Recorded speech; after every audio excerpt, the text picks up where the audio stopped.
Fala, primeiro ano. Aqui é a professora Suzana, da disciplina de arte do Bernardo Mascarenhas, e a gente vai fazer a correção agora do volume 4 de arte.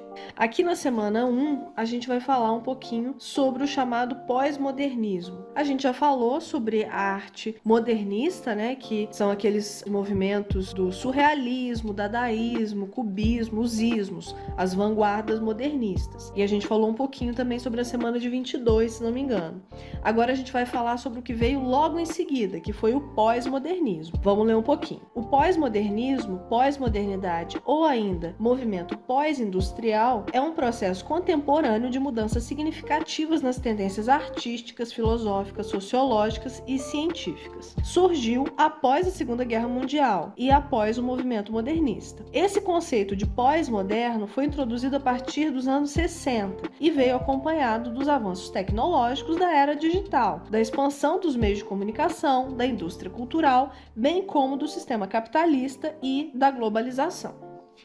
Aqui na página seguinte, a gente já vai ver, agora que a gente tem esse contexto histórico, a gente vai ver as principais características desse momento artístico. As primeiras características do movimento pós-moderno são a ausência de valores e regras, a imprecisão, individualismo, pluralidade, mistura do real e do imaginário, produção em série, espontaneidade e liberdade de expressão. Então, se no modernismo a gente tinha alguns estilos, alguns movimentos dentro desses ismos, um artista ou ele era dadaísta ou ele era surrealista e ele tinha que seguir as regras desse movimento, agora não tem mais regra. O movimento, ele é muito menos importante do que o modo de se expressar do próprio artista. Por isso, o texto fala em individualismo, porque cada artista está fazendo a sua arte, independente dos outros artistas. Então, a gente vai pular um pouquinho aqui. Eu tô pulando alguns trechos do texto, tô ressaltando só o que eu acho que é mais importante para você entender, para que esse vídeo não fique muito grande, tá? Olha, de tal modo, nas artes, o pós-modernismo foca na multiplicidade e mistura de estilos. Não existem mais compartimentos de gênero ou mesmo a formalidade aplicada nas artes, bem como nos âmbitos social e cultural.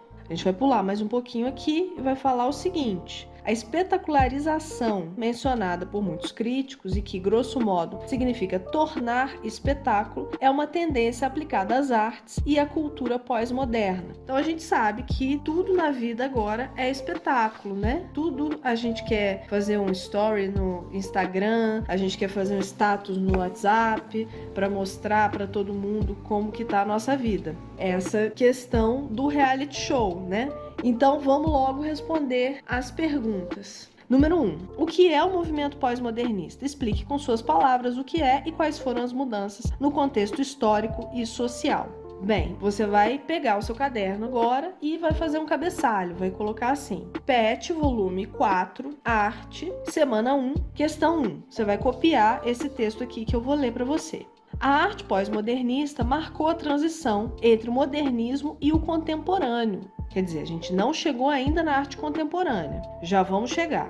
Em um contexto pós-Segunda Guerra Mundial, os artistas pós-modernos viveram fortes mudanças tecnológicas e o avanço da globalização, aspectos que influenciaram a arte e a cultura. 2. Responda com base no texto. Quais eram as características do pós-modernismo no século XX? O período é marcado pela ausência de valores e regras, imprecisão e individualismo, espontaneidade e liberdade de expressão. Cada artista trabalha sua própria estética e forma de se expressar, sem se preocupar em pertencer a qualquer movimento artístico. 3. Explique quais as diferenças entre o modernismo e o pós-modernismo. Lembre-se de apontar as modificações e a nova forma de se posicionar artisticamente. O modernismo foi subdividido em vários movimentos, como o surrealismo, o cubismo, o dadaísmo. Cada um desses movimentos delimitava regras e normas para a produção dos artistas. Já no pós-moderno, não há racionalismo ou normas. Cada artista cria seu próprio modo de se expressar. 4. Explique com suas palavras a frase: o pós-modernismo foca na multiplicidade e mistura de estilos. Escreva um breve comentário. A arte desse período baseia-se na experimentação e na liberdade. Dessa forma, surgem novos suportes, ou seja, novas formas de expressão, para além da pintura e da escultura. A instalação artística, por exemplo, é a criação de um ambiente como obra de arte. Agora a gente está falando sobre esses conceitos e eles estão um pouco difusos, um pouco abstratos, mas daqui a uma atividade, na semana 3, a gente vai ver alguns exemplos de obras de arte para que esses conceitos se tornem um pouquinho mais palpáveis. Então aqui, na semana 2, a gente vai falar sobre a tal da arte contemporânea, a famigerada. Então vamos ler. Arte contemporânea. A arte contemporânea ou pós-moderna é uma tendência artística que surgiu na segunda metade do século XX, mais precisamente após a Segunda Guerra Mundial. Por isso é denominada de arte do pós-guerra. Vamos pular um pouquinho. Após a Segunda Guerra Mundial, um novo panorama é caracterizado pelo avanço da globalização, cultura de massa e o desenvolvimento das novas tecnologias e mídias. Nesse panorama, a arte oferece experiências inovadoras, pautadas principalmente nos processos artísticos, em detrimento do objeto, ou seja, na ideia em detrimento da imagem. Nesse sentido, a arte contemporânea prioriza a ideia, o conceito, a atitude acima do objeto artístico final. O objetivo aqui é produzir arte ao mesmo tempo em que se reflete sobre ela. Pular esse parágrafo. Ao mesmo tempo, ela abriu espaço para a diversidade de estilos, perspectivas técnicas e abrangência de linguagens artísticas, dança, música, moda, fotografia, pintura, teatro, escultura, literatura, performance, happenings, instalações, videoarte. E por aí vai. A arte contemporânea se tornou muito diversa, muito abrangente e ela tem linguagens muito novas que antes não existiam, que foram criadas agora, a partir da segunda metade do século XX. Aqui, o material pede o seguinte, na questão da semana 2. Com base na leitura acima, escreva um pequeno texto com suas palavras, dizendo sobre a arte contemporânea e a importância dela para os avanços e o novo modo de fazer e ver o universo artístico. Lembre-se que o texto deve conter introdução, desenvolvimento e conclusão. É muito importante você expressar sua opinião no texto.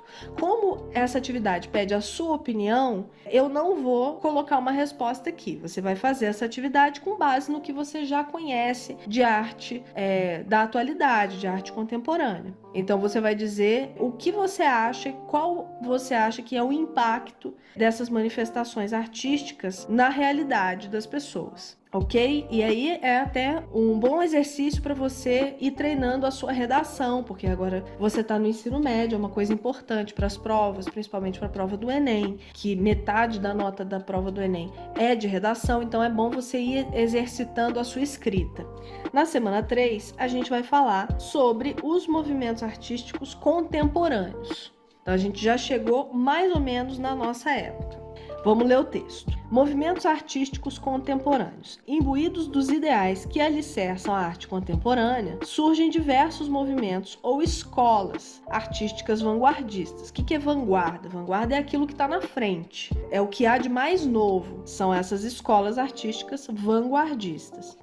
Elas buscaram romper com a arte moderna, ligada ao consumo, para dar lugar à arte contemporânea, relacionada com a comunicação. Vocês vão ver que muitas obras de arte contemporânea, elas não podem nem ser compradas, porque não existe um objeto para você levar para casa. Às vezes é uma performance em que o artista faz alguma coisa e a obra acaba no momento em que o artista termina de fazer aquilo, ou é um ambiente que está dentro de um museu. Como que você vai comprar um quarto, por exemplo? Se for o caso de uma instalação. Ou no caso do grafite, que é a arte de rua feita nos muros, nos prédios, como que você vai comprar essa obra de arte? Então, a arte contemporânea faz uma crítica muito grande a essa questão do consumo. Vamos ver um estilo de arte contemporânea que é a chamada arte conceitual. A arte conceitual é uma vanguarda artística moderna e contemporânea que surgiu nos anos 60 e 70 na Europa e nos Estados Unidos.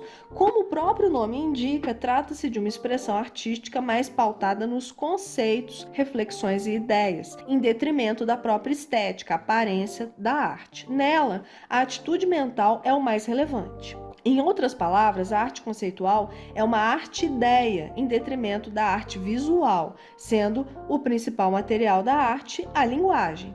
Diante disso, os artistas conceituais preocupam-se em criar reflexões visuais para seus espectadores. Isso está muito difuso, né? Fica complicado a gente entender o que isso significa na prática. Então a gente vai ver um exemplo aqui. Muitos estudiosos colocam esse carinha aqui, que chama Marcel Duchamp, como o primeiro artista conceitual. Foi ele que inventou essa ideia da arte não ser o objeto, mas ser a ideia por trás dessa obra. Então, o que aconteceu? Essa obra aqui, que chama A Fonte, foi a obra que revolucionou a arte e inaugurou a arte pós-moderna ou a arte contemporânea. Essa fonte é um mictório. É uma coisa estranha, né? A gente olha e a gente pensa, isso não parece uma obra de arte. Mas o que foi isso? Naquela época, ele estava na época da arte moderna, os artistas estavam dizendo assim que a arte era tudo que o artista dissesse que era arte. Então, não podia existir um crítico que virasse e falasse assim, isso aqui não tá bom o suficiente para ser arte. Não. A arte é tudo o que o artista produz, mesmo que seja impopular, mesmo que as pessoas achem feio ou achem brega, aquilo é arte a partir do momento que o artista falou que é. Isso era o conceito por trás da arte moderna. Aí o Marcel Duchamp virou e falou, qualquer coisa é arte desde que o artista diga que é arte? Bem, eu sou artista, então eu vou comprar um objeto que remete à sujeira, a uma coisa nojenta, ao excremento, e eu vou dizer que isso aqui é arte. Vou assinar com um nome falso para que ninguém saiba que fui eu que fiz e submeter a uma exposição de arte e ver o que as pessoas vão dizer. Se vão aceitar isso dessa maneira ou se, no final das contas, nem tudo é arte. Bem, isso foi exposto com bastante preconceito, porque as pessoas não entenderam isso, acharam isso feio, de mau gosto na época, e depois jogaram fora. Mais tarde, essa se tornou uma das obras de arte mais importantes da história da arte. Por quê? Porque ela inaugurou a arte conceitual, quer dizer, o importante não é esse objeto em si, não é o próprio mictório. O importante é essa reflexão que o Duchamp fez sobre justamente a função e a forma de se produzir arte. A ideia por trás do mictório, a fonte, é essa ideia que é a obra de arte, não o objeto em si. Bem, aqui a gente tem a arte povera. Povera significa pobre em italiano. Então, essa arte povera é um movimento artístico de vanguarda que surgiu na Itália na década de 60 e que significa literalmente arte pobre. Por quê? Porque esses artistas faziam uso de materiais muito baratos para realizar as suas obras. Então, você vê aqui na obra Igloo, vou colocar uma foto aí para vocês, a imagem desse igloo, desse artista chamado Mário Mers, um artista italiano que fazia esses abrigos, essas instalações em forma de igloo, inclusive a obra chama mesmo igloo, com materiais que ele encontrava, materiais que ele não precisava comprar, que eram, em tese, materiais baratos. Então ele fez de vários materiais. Ele fez de vidro, de pedra, de galho, de tela de arame, porque o importante era fazer justamente essa construção que remete a um abrigo ancestral que a humanidade costumava fazer antes da invenção das casas, da evolução da arquitetura. Então, a arte povera, essa arte pobre, tem algumas características. Ela critica a sociedade de consumo, ela critica a comercialização, porque você vê essa obra do Mário Mers. Como que você vai comercializar ela, se ela é uma instalação que fica num ambiente externo, um ambiente público, numa praça, num lago?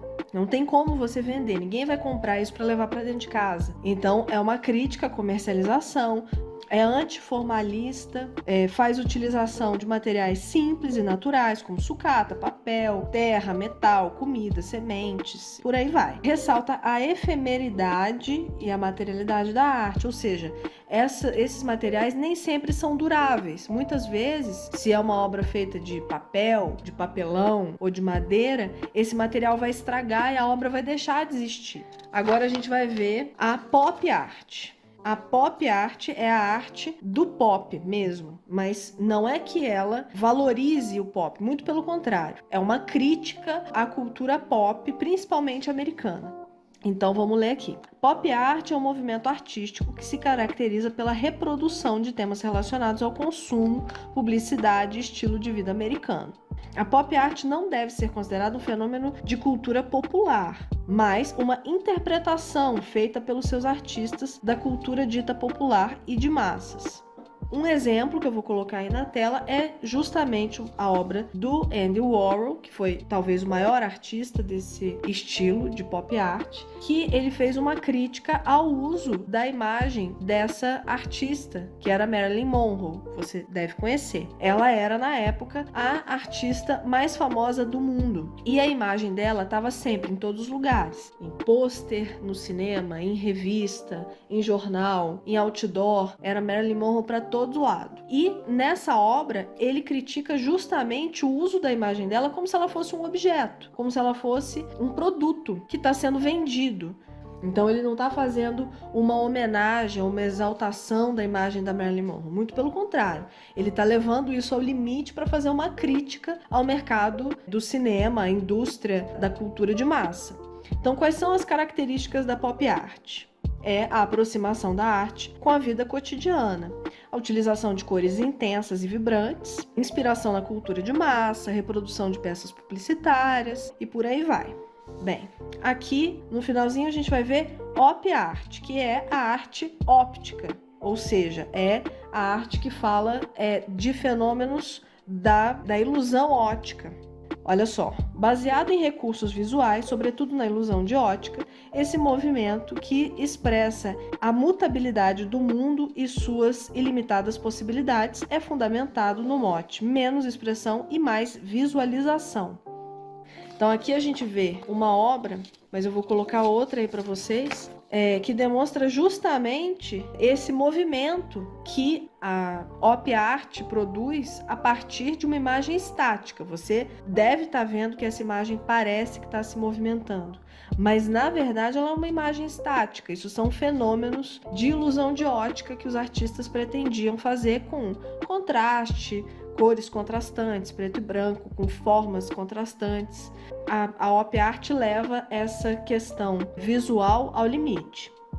Quais são as características da op art? Tridimensionalidade, efeitos ópticos e visuais, movimento e contraste de cores, tons vibrantes, formas geométricas e linhas. O observador é participante, né? Porque a obra só faz sentido a partir do momento que o observador vê a ilusão de ótica. E o estilo abstrato, porque não é figurativo, a gente não está vendo nenhuma imagem figurativa aqui, é abstrato e geométrico. A body art é a arte no corpo, literalmente. Então, o suporte artístico é o próprio corpo do artista ou do modelo que o artista estiver usando para fazer essa obra. Quer dizer, se antes da arte contemporânea o suporte costumava ser uma tela onde se pintava ou talvez um mármore onde se esculpia, agora na body art o suporte vai ser justamente o corpo, mas de uma maneira que não é sexual. Então vamos ler o texto. Body art é uma tendência artística contemporânea que surgiu na década de 60 nos Estados Unidos e na Europa, sendo sua principal característica o uso do corpo como suporte e intervenção para a realização do trabalho artístico. Body é corpo em inglês. Dessa maneira, o corpo humano passa a ser a tela, bem como o comunicador de ideias, ou seja, o mais importante, veiculador em que o artista vai explorar a sua obra viva. Quais são as características da body art? O corpo humano como suporte, experimentação artística, a materialidade, a resistência do corpo, as relações entre a arte e a vida cotidiana, a arte como forma de protesto, choque do espectador, uso de performances, videoartes e instalações, temática livre de preconceito, cultura do corpo, sexualidade, nudez, tudo isso cai por terra. Então a gente tem até aquele exemplo daquele artista que estava fazendo aquela performance na galeria de arte, que a menina encostou no tornozelo dele e deu uma polêmica danada, porque ele estava nu e muita gente achou que aquilo era inapropriado. É justamente sobre isso que a body art está falando. Esse corpo desse rapaz que estava ali, ele não era um corpo sexualizado, né? Ele não estava falando sobre sexo, muito pelo contrário. Porque nem todo corpo nu, ele está falando sobre sexo. Se você for numa aldeia indígena em que a população tem o hábito de não usar roupa, esses corpos não significam exatamente isso. A gente tem essa norma social de cobrir o corpo com roupa, mas é uma norma que foi criada por alguém. É uma criação humana.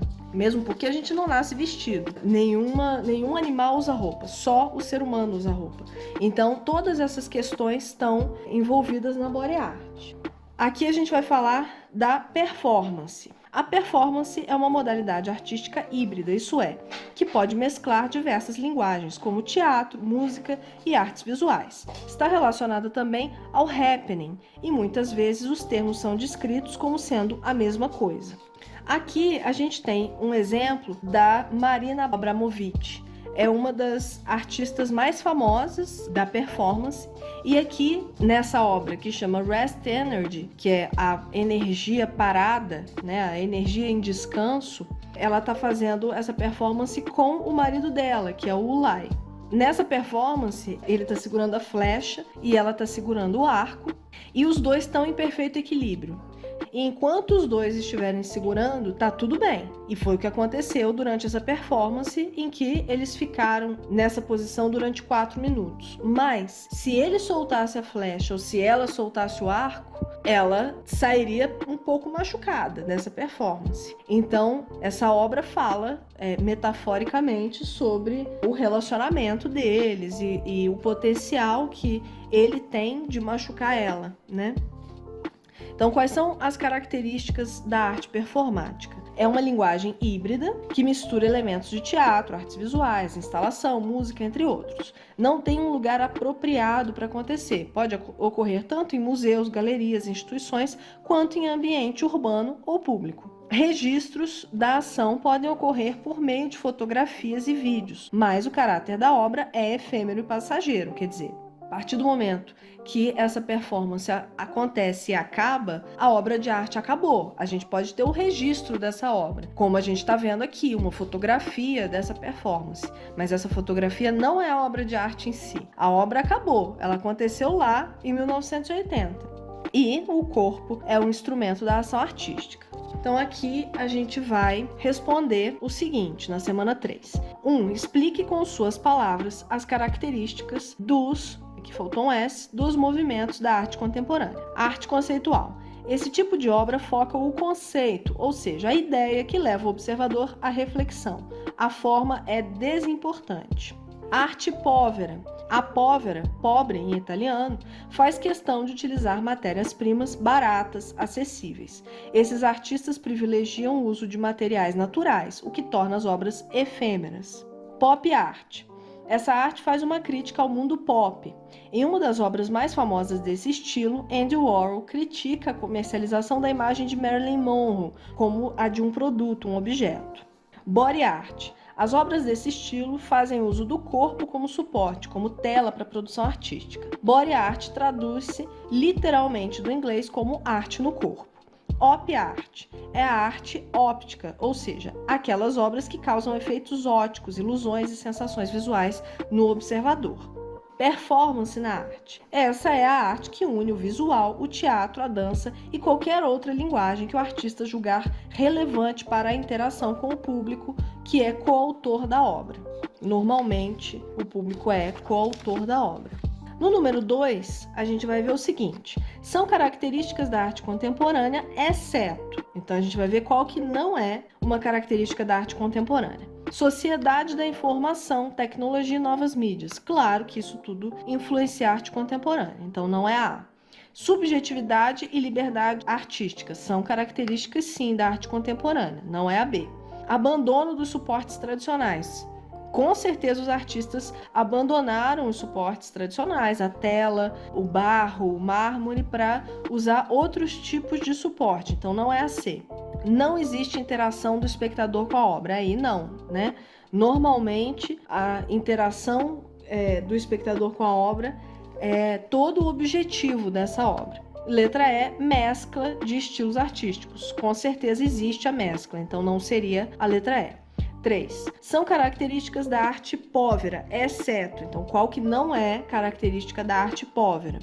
a oposição ao modernismo, pop art, racionalismo científico e minimalismo. Tudo isso é característico da arte povera, então não é a letra A. A arte antiformalista, que se aproxima de algumas vanguardas europeias, tais como o surrealismo e o dadaísmo. Isso está correto, então não é a letra B. A não utilização de materiais simples e naturais, sucatas, papel, vegetal, terra, metal, etc, etc. Então, como a arte povera utiliza sim materiais simples e naturais, a gente tem que a letra C é a opção correta. Número 4. Por que a performance é uma modalidade artística híbrida? Explique com suas palavras. O hibridismo da performance se justifica no uso simultâneo de diversas linguagens artísticas em uma mesma obra. A performance normalmente tem um forte fator visual. Via de regra, o artista da performance atua, aproximando sua obra do teatro e das artes cênicas. Pode haver música, dança, cenografia, figurino e por aí vai. Então é claro que, tendo tantas linguagens embutidas nessa obra de arte, é claro que ela vai ser uma modalidade híbrida, porque ela só vai fazer sentido a partir do momento que você tem todos esses elementos artísticos. Número 5. Escolha um dos movimentos que estudamos e use a criatividade para criar um desenho inspirado nas características deste movimento. Bem, a minha sugestão para você é fazer uma op art, que seria, eu acho que o mais simples de você fazer em papel, seria você fazer uma obra que cause efeitos visuais no espectador. Se você tiver dúvida, dá um Google, tem muitos vídeos no YouTube ensinando a produzir ilusões de ótica. Beleza? Então, acabamos o nosso PET 4 e a gente se vê no PET 5. Falou!